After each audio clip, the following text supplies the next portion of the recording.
Good evening, everybody. This is Dr. Rao. Welcome. I hope you are all doing well on this Saturday. Uh, the title I put it today is Abide as the Self. Is uh, a title of a documentary by the same name. I have seen this before and I revisited it and saw that uh, documentary on YouTube uh, about Ramana Maharshi, right? He conveyed this title, and also he kind of talked about this all the time, and he lived it. He was embodiment of the deeper self, the substrate of our human being. He always there. So it's basically there is a saying in uh, ancient circles. It is that uh, human beings have a physical body and physical brain and thoughts and thought made mind.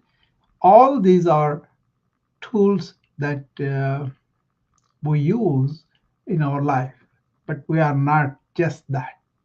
I think the problem is we identify with those temporary things and then forget about the deep substrate that's responsible for these tools to come out, right? And that is the conscious being. So that is the big self they're talking about, not the smaller self where we have a thought construct ego and personality. That's not what they're talking about. They are talking about you got to abide as the conscious life force or consciousness or atman or soul, whatever you call it, the consciousness as the substrate. So it's like this: you are awake, you are sleepy, and you are first a dream, and then you go to deep sleep, right? And when you are awake, both your body and mind are alert, and then they are going on. They're awake basically. But when you're sleepy and then you're dreaming, initially your body is really gone, but then your mind is still active in some way about recollecting things you have seen or in the past, whatever the dreams come like that. So that active mind will be there for a while, and then you slip into a deeper sleep where you lose your body and you lose your mind too. So you are in that silent, deeper sleep, and because that noise has subsided, you are really in that uh, awareness still there, but it is not awake, right? And that is the silence experience of nothing that you experience. That is the substrate. So they call it the Turiya. Actually, it is the fourth stage they call beyond the waking, dreaming, and deep sleep. Where the fourth, but actually it is not the fourth stage, but it is there while awake, while dreaming, while sleeping too.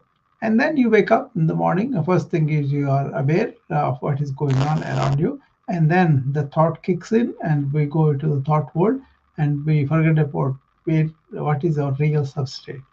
So what they're asking here is abide by the real substrate of you, which is that life force or that qualia that you feel, the awareness that is behind your sight, behind your hearing, behind your uh, touch, behind your taste, all those things, right?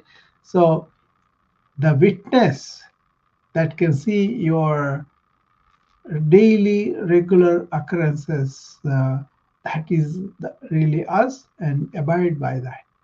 What happens with that is our mind is completely silent, and only then you really feel or felt, intuitive felt of that particular energy or the particular life force that you have within you. That is the abundance, right? Many people do so much of spiritual practice to come to that stage where they can control their mind, they can quieten the mind, and when the mind is quietened, you have that self-revealing uh, atma behind, and they're asking you to abide as that self, not as the physical body, not as the mind, right? So that kind of thing, if you can really uh, be, then you don't have any problems with the body and the mind, because they you can separate yourself and see that is the problem of the body, problem of the mind, and as such you are witnessing that. So that is a wonderful feeling, wonderful way of connecting with everybody, because everybody has this life force within them, and that is the commonality with all of us, right? So I was just watching a report from PBS. I was watching the evening news. This they were talking about that epidemic of loneliness, mainly because people they have this hyper individualism that thinks they are separate, they think they are special, they are unique, and all that. And then when they are not getting the approval or connection like that with other people, they feel like they are separated, they are lonely, and also they never see what is commonality with human beings. This philosophy I'm talking about is called uh, Advaita Vedanta. That means oneness. The oneness of everybody. It's not like a theory, but you can really see everybody without that life force don't have bodies, don't have mind that are working, right? As a physician, I see it all the time. People operate with that light in them, with that life force in them. And as long as I see a very old man also, just before he's dying, also the light is there. And the moment the light is gone, we can make it out that this person has lost the light, and the uh, the appearance completely changes, and it tells you that this person's light is gone, and what is left is just a dead body, dead mind. Maybe it will linger on in the cellular level, the life somewhat, but then you lose it in the eyes and the face and all that, right? So then we wonder about what happens to that. Where does it go? Does it take another life and all that? We don't know about that, but at least that is the light we all have within us that is common to us. If you can connect, if you can abide in that light and then see other people also through that light and their light, then it becomes no loneliness. So this is like a non-dual philosophy that they were talking about. Okay, so this is what I want to focus on today, because this is the abundance within us. This is the interconnectedness with everybody and everything. And this really is the abundance because you are fulfilled at that level. Whatever you need to know, you already come to know. So, uh, so many things like unhappiness, boredom, loneliness, or feeling sorry for ourselves, all those things will go away when you can really abide by your abundance, not what is put together by your thought, by your personality, ego, all thought constructs, right? They call that persona. Persona means they were wearing this mask like thing, right? They were like a mask like thing when they were playing the roles in a Rome, ancient Rome, because they have to hold on to the mask in front of their face, and then they speak through that mask as that character. And so our ego or personality is also like a mask over our real self. Okay, so suppose you are playing a role, and you know about the role, and you will be really with that role, right? You are not going to forget that you are this person. This particular role is you are playing. You don't think you are the role, but in real life, we think we are the ego, or we are the built up personality, and then we say, oh, I'm special, or I am unique, or I have only these things, only I can do. This is the way I think, this is the way that clicks me, all that, that's all false. That all fall away, right? So, what they are bringing to the focus is uh, be real, know at that substrate level, at the deep inner, beyond the body, beyond the ego, beyond the personality, beyond the mind, we have that life force. That is our abundance. Without that, there is no body, no mind functioning, right? That's when the life is gone. We know about it. So the trick is just identifying the temporary nature of the body, temporary nature of the mind, and identifying what is permanent, and that life force is permanent, that is there everywhere in everybody, and connect at the time we are all one in that. That oneness, that interconnectedness is what makes our loneliness go away, because you know you are not separated anymore, and then you are not really out of that abundant energy that you have, right? So it's a very important concept. I have developed something based on this. That's why I wanted to talk about this, because I saw the documentary, like I told you, it's the same name, and that's very profound. But you won't get it first time you see. You got to really work on yourself a lot before you can present to it. Otherwise, you're going to miss the essence of it. It's not information. It's like a something of a truth that you have to feel for yourself and live for yourself. Okay, nobody can really give you words and explain that. We can tell you a little bit, but you got to grasp it by being intuitive about it. Okay, so what it is if you can really go beyond the body and the mind as identification, and you don't identify with the body, with the mind, and you identify with your real substate of consciousness as you, and you are connected to everything else, then you are fulfilled. So you become more like a, okay, I am okay, I am satisfied, I have attained whatever I had to, I have done whatever I have to. That kind of feeling you'll get because you're self fulfilled. Then you don't have to anything to get from somebody else. Okay, so you go and give freely because you just have to relate to the society to be connected with it. So you do it with empathy, with spirit of giving, and spirit of servicing, and spirit of loving, right? You develop all these things spontaneously because you are fulfilled, you want to give, right? That is what I call servant leadership. So when you're leading a company or anything, like the doctors, we lead the patient care, we lead the nurses, we lead the pharmacists, we lead the all the people that are working for the patients are really, we are leading the patient care, especially at the time. If I'm really giving and also taking care of, like a head of a household or a mom or a father, where we are nurturing whoever working with us, because we are satisfied, we are fulfilled, so we are going to give it to the team what they need, like a friendliness, like a encouragement, like a nurturance or training of the skills, whatever we are not going to ask them, you worship me. We are going to tell them, okay, I'm going to be there for you. I'm going to be there as a friend, as a enhancer. Then they will be very happy to work with us, right?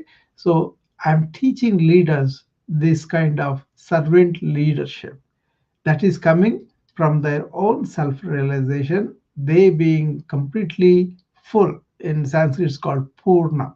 So you all come from the divine Purnam, divine fullness, and you are fullness too. And that's why, because when you recognize that fullness within you, you are fulfilled completely, because that itself is the completeness, right? And then you go and give it to the society, right? So that's the principle that guides me all the time. That kind of keeps me in even keel, and not to get egotistical, not to get really think a lot about us. It would be there that ego is transcended. And then you, because you're not separate from anybody. If you have ego, that means you think you are separate and you are bigger than other people and all that. That won't be there. This is a problem in the corporations.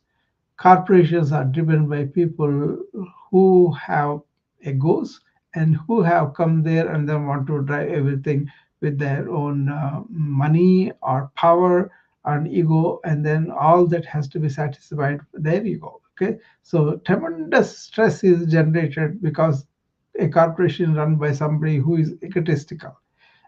So people don't know how to relate to other people, because they don't have any real giving nature, real nurturing nature, real serving nature, right? So that's why servant leadership would be developed in them. So I am writing a ebook based on this, that you got to be self-reliant. So I'm creating what's called fellowship of servant leadership. In that, there will be courses, there will be not only teaching you corporate skills and all that, but also IT and all that. But we are going to introduce you to the concept of know who you are, understand what is your abundance, be in that. That is what is called abiding in the self, not your body, not your mind, not your thoughts, not your uh, own understanding of what you think I am.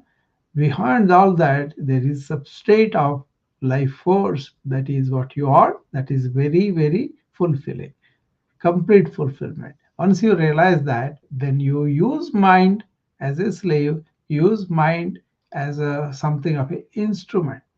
You won't identify with that, you don't identify with the body. But if you check it now, and you only know yourself, what do you think you are? When I ask, what are you, will you point out to the body, will you point out to the mind, or will you say, oh, these two are there, but I am not really identified with that, I'm going to go deeper.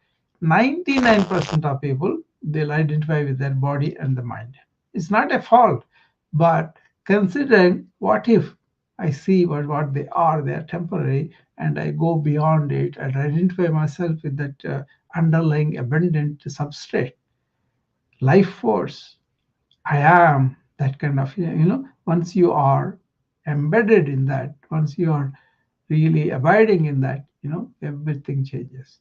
Then you can go and lead companies or societies or countries, because you are full. So you don't need anybody from somebody else to fill you. You are full. That's why you are easily giving. It's naturally coming, right? You won't even say, "Well, I'm the one who is giving it, so somebody has to appreciate me, or somebody has to give me some this role, or anything like that," right? So, so this is a very practical thing actually. This is a very deep philosophy that I am fortunate enough to be able to exposed, and then to be able to understand, to be able to see that it happens in my life, right? So, I'm doing a unicorn company for this kind of uh, activity with companies, corporations, where we're going to invite those leaders. Upon scrutiny, we will select only the people who are going to be able to take it, and also sustain it, and then go through all that they need to go through, right? So yeah, once they are signed up, then I will take them through a course of self-realization, and how to come to this abundance within themselves, and how to be really not lonely but alone, trying to do the stuff with ourselves inside, right? um, the loneliness is not there when you really see the abundance is within you, and you are connected with everybody. everything, right? So you are not separate from that union already there, and that's why you never feel lonely. You are not cut off from anything. Okay, and then you really help people who are lonely. This is a big problem. Actually, it's like if you are lonely and then you feel like you have that ache in you that I don't have any really who wants me, who love me, or who kind of friendly with me, and that is what people are pointing out now. If you are lonely, it's like you are smoking 15 cigarettes a day. The same damage that was done to the body by smoking 15 cigarettes is done by feeling lonely chronically, right? And then this hyper individualism that is there in the society, and also this social media really provoking a lot of loneliness, because you can be a community and you can have a real good time with them, and suddenly they really throw you out, or you walk away from them, or something happens. Then your whole community is broke down, and then you feel lost, because the satisfaction that you are getting going to the community and being there doing the activities and all that is gone. So people are suffering that too with the social media. And also social media promotes this loneliness in so many other ways too. So this has become a national issue now, this loneliness. Especially the generation of Gen Z. They are young adults, and they are really feeling very bad. And also in the COVID time, elderly people who are confined to nursing homes, who are not getting any visits from anybody, they've suffered a lot. We have seen that, they suffered a lot. So this inter uh, connectedness among the people used to be, we used to talk to each other, we used to make friendships, we used to write things, or gather together and talk. All those practices have gone after this internet, social media, all these things have come about. We can see that, right? So it's a serious issue. So I'm kind of addressing that too, in so many ways. So this is very important, very serious for the society, and they're saying it's a national emergency, because a lot of people are getting affected, not only body but also the mind wise. They really feel miserable, and they get into this all sorts of uh, uh, habits, right? Addictions. That's also a problem. And many people with aloneness, or not aloneness, loneliness, they are not able to be productive. They are not able to enjoy their lives, both their relationships and work. So many things are coming out of that. So let's understand why the loneliness happens. What can we do? What are the things that are currently in the in social media that is aggravating this loneliness? And that's a real serious issue. For me as a physician, it's important to know this kind of society generated problems, and human suffering from that, and help to resolve them. Is a kind of, I consider it's my duty to do that. So I do that all the time. But one of the things I do as a speaker on the social media is talk about these issues, so that the awareness of these issues will come to many people. Okay. And the people listen to them at their own convenience, but if they can come and listen to me on the stage in here, that's much better. That's okay. But people are trying to come and do that. But I come every day. I'm committed, and then I kind of address several issues. The only thing is, I bring the issues as I see them. But if somebody asks me about certain thing, I'm certainly willing to engage them, and then talk about that, and also answer their questions. Even if they don't come here, they send it to me through the direct, you know, messages. I kind of, I will make sure that I answer them if I get something like that. Okay. LinkedIn is something a lot of people ask me questions, direct messages, which I'm happy to answer. And sometimes I go to the LinkedIn audio, and I'm going to do LinkedIn audio individually by myself. Right now, I'm always live on LinkedIn. I can allow people to come here too and then talk from the LinkedIn also. I have to start to do that. Somehow I never got into the habit of that, but now I can do that too. Because I do live transmission right now on the LinkedIn.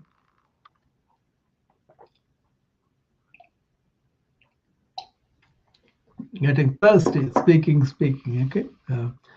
So this is also important in managing your chronic disease, otherwise mental health. Otherwise, how it is once you have a gap between your body and your real self as a witness watching the body, and your mental health problems witnessed by your real self, then we are in the real witness conscious self, right? Then something happens, some pain comes and all that, you will be able to have a distance from that pain to the experiencer of the pain. So the threshold will go up because you are able to take more pain. So you will have less interaction with the medications, other therapeutic measures for relief of the pain. And slowly you will develop this very high pain threshold where you won't be taking pain medications that easily. So you have less chance of getting this tolerance, addiction to those medications, and also your immunity will not go down. If you use the chronic pain medications for a length of time, your immunity will go down and your need for the medications will go down.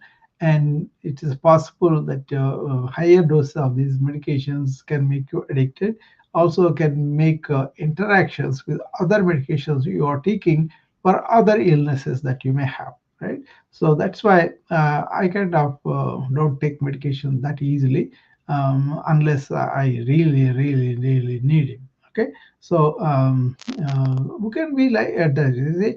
If I have a disease, is very bad, is getting worse, I don't mind taking medications. What I'm saying is I don't need to, right? And we can develop that. That is what I call inner resilience.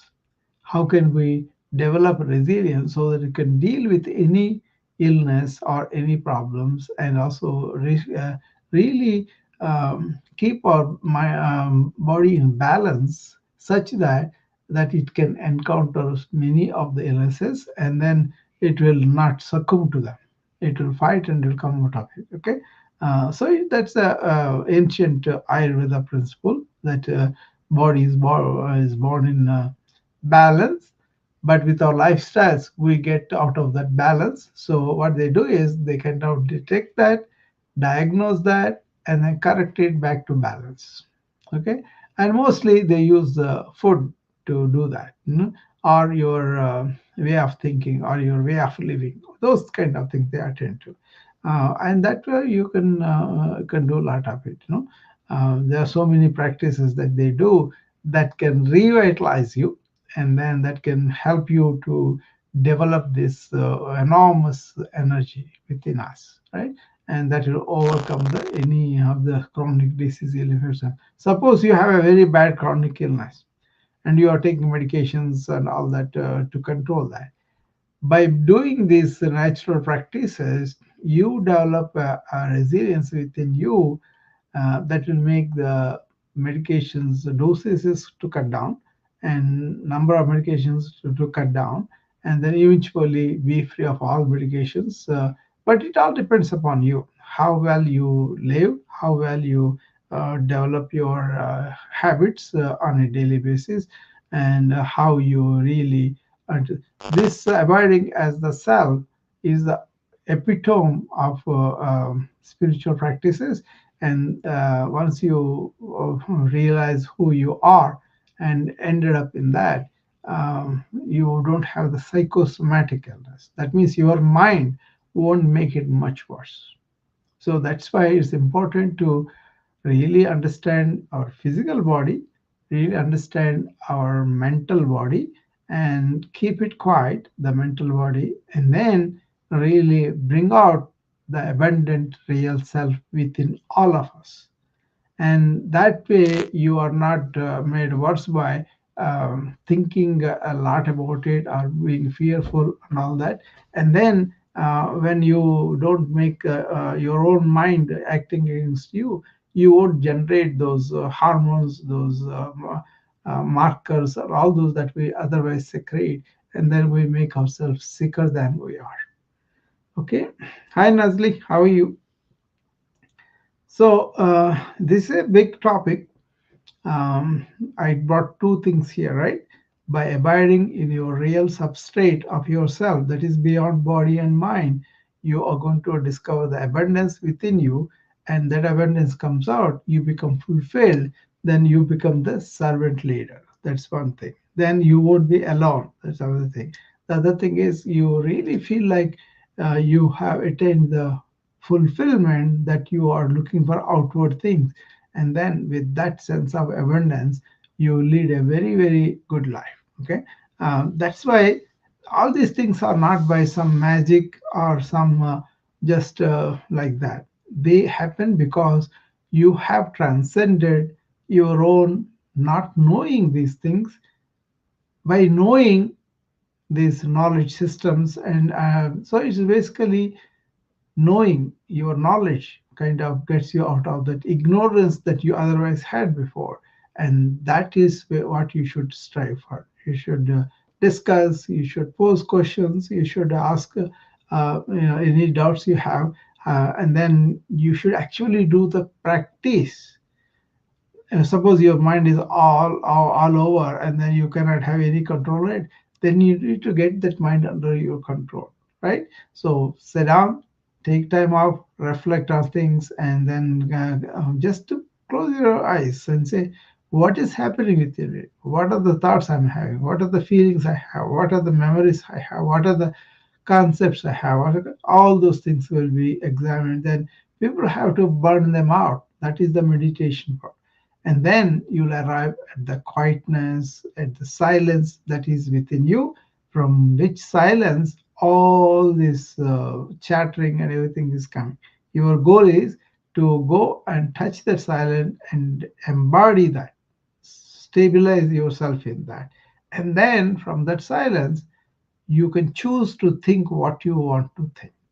That is the controlling our own thought structure, our own emotional structure, by gaining this resilience, control over the thought and emotional resilience. Then outward things will not be able to manipulate you. That's the goal. Okay. So that's why I kind of bring in the ancient systems where it is by knowledge, not by the knowledge. Also, you don't have to read books. What it is you need to find questions to understand things that you don't understand.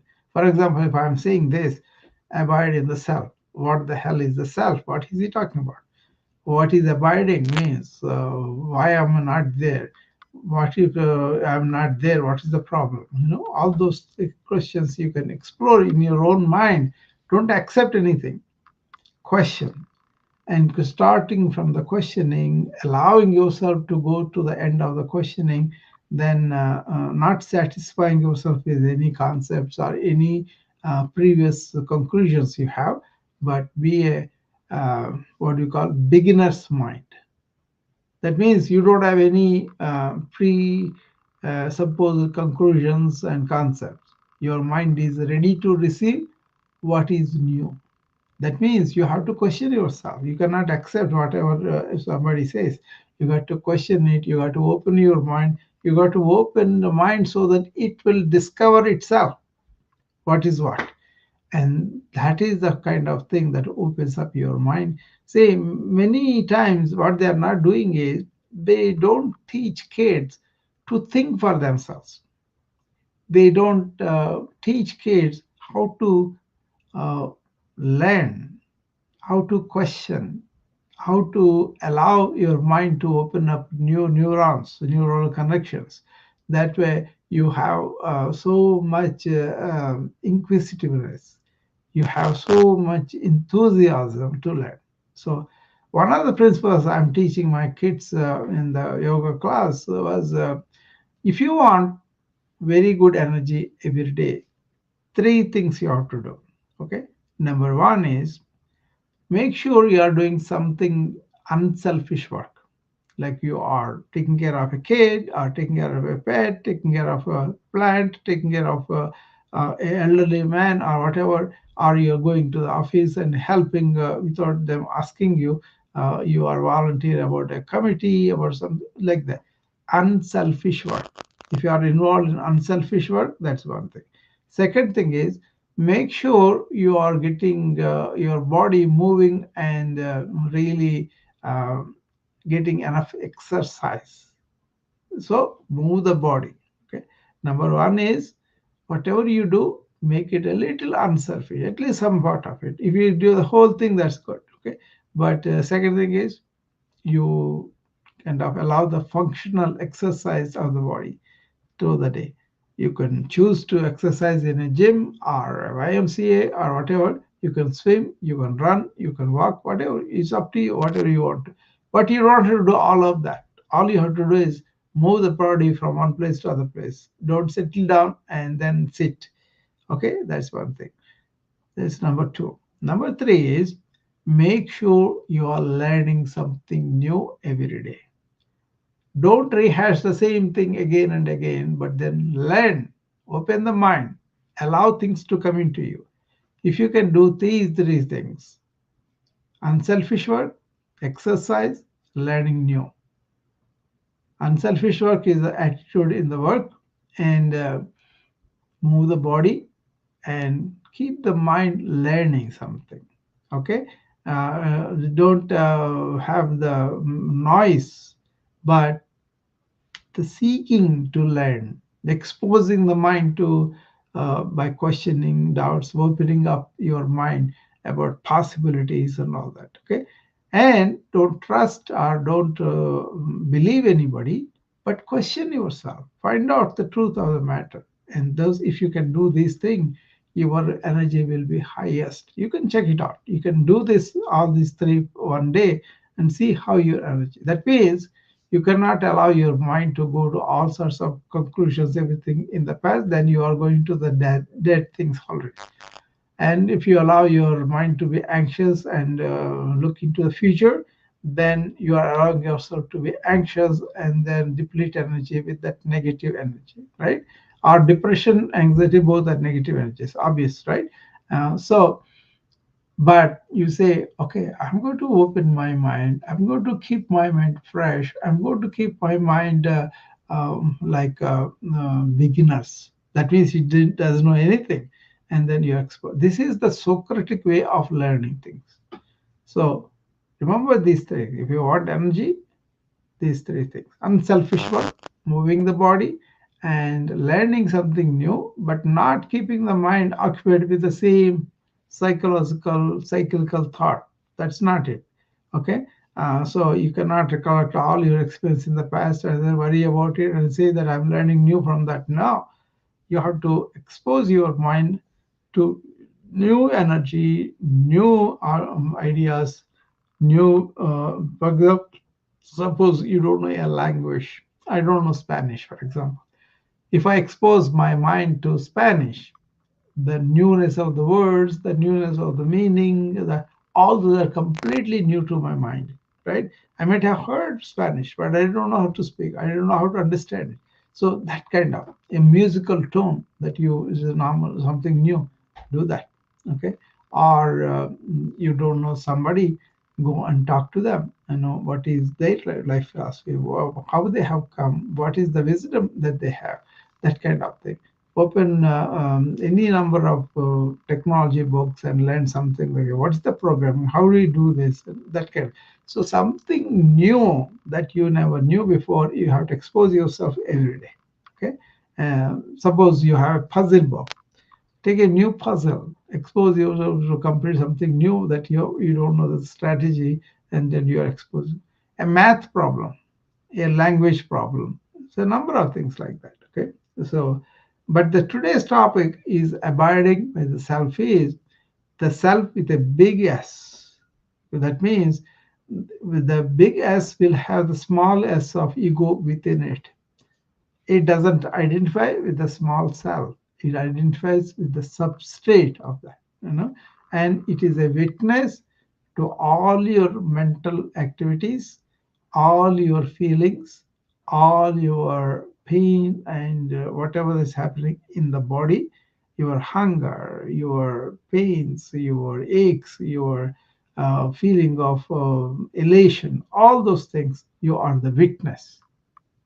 You are not the one who is producing them. They are happening and you're doing that. So to even know that is difficult for people, but once they know it, they may understand it, they may catch it glimpse, and then it is gone. Then you're back to your regular mind, regular self, regular ego, personality, and all that. Then you are going to be separated from that unifying, interconnected, very energetic life force. So, to be in that life force means you be here, now, in the present. Then you open yourself to the new that is coming up. Because you don't know the destination, you don't know what is going to happen, but you are open to the adventure that can happen today, not according to your routine. That's why most of the people are dull because they don't have any spark in their life. They don't have any sense of adventure. Like I have today, I sat on this. Um, what is that? I told you about the fellowship of servant leadership. Okay, what I want to make of the leaders is they are caring people. They are nurturing their uh, staff and all that. They are giving themselves to the staff. They are serving them, serving the needs of the staff. That is the one I want to create. I want to create these people who have this knowledge, skills, and understanding of what this is all about. How to serve people without really being selfish. That I want to create a fellowship. I want to create a training course and all that. I had a lot of energy, and from morning till now, I'm working on that. I'm very happy I have done that. I already created the contents. I already did the introduction. Now I'm going to the first chapter today, and it will be done in a few days. Because I already know what I want to teach them, what I want to show them. Because I'm going to take them through my course that I created. It's called Self-Realization Course, knowing your true self. That's what. Okay. So when that happens, you have more control on your body, more control on your thoughts and mind, more control on your emotions. Not is a deliberate fierce control. It's like you understand. That's why you are able to handle. Suppose you understand you are talking and you are talking one particular term all the time. Suppose you are aware of that, then you won't do that as many times as you are doing it when you are not aware. So bringing into your awareness of these kind of things, that there is a self within you that is abundant, that is completely life force, that is whether you are realized or not, whether you are educated or not, whether you are good person or bad person, this particular life force is within all of us. Only thing is we are not in touch with that. Okay, once you understand that, then you will see the benefits in your relationships.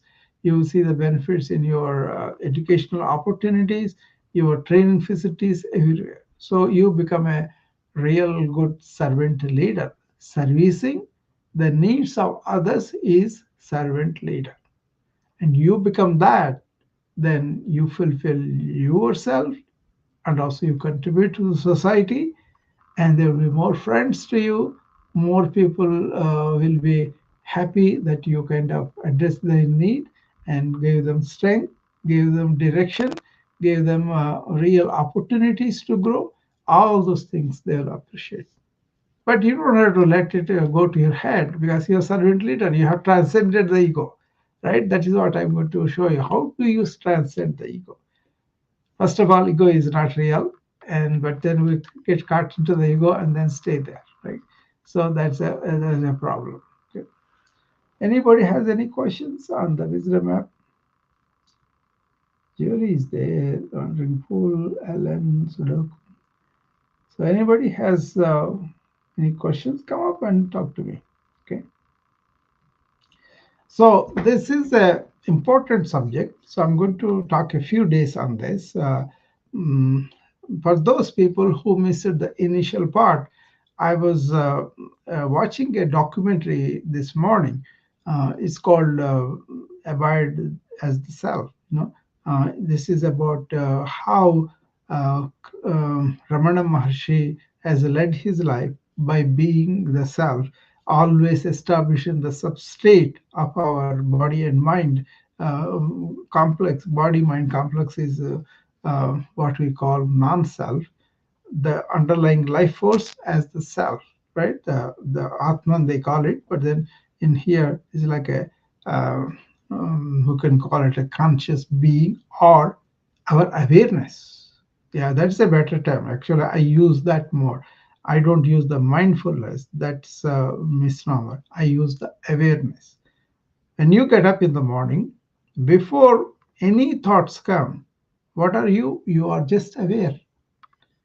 You are awake and you are aware. Aware that you woke up, aware that you are seeing the light, and that's it. That moment is very brief usually. Right after that, your mind starts to throw the first thought, second thought, third thought, fourth thought, and all the network of thought comes rushing in. What we were yesterday, what we're planning for tomorrow, what we will have all sorts of opinions, all sorts of concepts, everybody else, all that comes in because we never vacated that, right? So a meditative person will not have a, getting them all back and involved in the cyclical thought, but he will be burning them up in the act of meditation. That's what you need to happen. Okay. And then you will have a mind that is the beginner's mind with which you approach the world. You learn everything from there. Okay. So that's what the video was about. Actually, eventually, everybody will have to come to that kind of energy and state. That is the struggle for the many of the spiritual traditions. That is the permanent thing, abiding in the self. So, if that is what you need to do eventually, why can't you do it now? Why do you have to wait for it? You see, that's how it starts. It's a very deep, very important video, I think, and I don't think everybody gets all that the video is saying because it's so uh, not thought like that. Okay, but once you slow down and use what the analogies I showed you, what is self, what is non-self, why we are in the non-self, that means we identified with our body and with our mind, which are not our self, but the self owns this as instruments, and we are not there, but we are in the instruments. We identify with our body, we identify with our thoughts and personality, ego. Those are temporary. Eventually, they die and go away. But that life force within us, which is the substrate, that is permanent. It is never born, it is never dying because it comes and then it is there all the time. And our body and mind come out of it. Like the other day, I talked about the wave. Like, for example, our substrate is the water, our substrate is the sea, the enormous sea. And out of the sea, the wave has born. The wave has a name, small wave or cute wave, and then it lasts for some time and then it crashes and goes away. So the temporary nature of our inner ego personality is that the body is also. This is the body mind complex I talk about. That is temporary. That is the non-self. The self is the water. The water takes the form and travels across the sea and goes to the shore and subsides there. But still, that water that is there kind of mixes into sea and again forms another wave. So that's a easy way to understand what we are talking about. So having the discrimination to know what is our real self, what is non self, and making a choice of staying in that real self is the abiding the self we're talking about here. That's why I put a capital S with the self there, okay, title.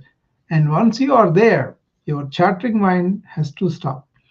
Your identification with the body also stops. So you don't suffer as much when the body gets slow and really gets diseased and all.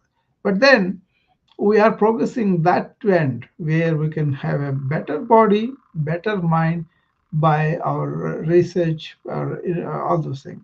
But after all that, you are not that. You are identified. That is where the limitation of yours happen, and you feel like a limited person. But when you really identify with the whole sea, the entire life force, then you are not limited by your body and mind anymore. You are the unlimited. You are part of that unlimited self. That in ancient India they called it Brahman. In the Brahman, we are like a one jiva, one wave coming up, you know, and that identifying that water which is in the sea as a real self and staying with that. Okay, then you don't have this temporary nature, you don't have this crashing and dying, so you don't have fear of the death because you are never going to die. You're going to come back as water and go and take another form. Okay, that's why this is so important to understand what does it mean by self and non-self, why we have to be in the real self, what happens when you are in the non-self, suffering basically. But when you are observing, witnessing as the self, the non-self entities, then you don't have the suffering that the other ones go through when they think they are the ones and they are permanent ones, right? The fear of ending, fear of enjoying something and going there, losing that enjoyment, all those things will come. So they call this as the person who is stabilized in wisdom. The person who is stabilized in wisdom have transcended suffering. Okay, and this is not something I can sell you for a few $100s. You got to do your own work and you got to walk yourself. You got to understand your ignorance. You have to make an effort to go beyond that and gain that knowledge. That is the wisdom. And then once you are stabilized in that knowledge and let that knowledge come through your life, then you feel like $1,000,000. Okay, so this is a very important thing, a very profound thing for me at least. So I hope I have shed some light on it. Nazli, you have any questions? You can come up and ask me.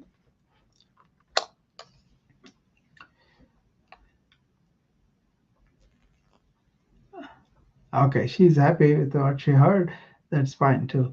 Uh, So, what we will do is, I will explain more about my fellowship of self realization. No, not self realization, fellowship of servant leadership for the corporations, right?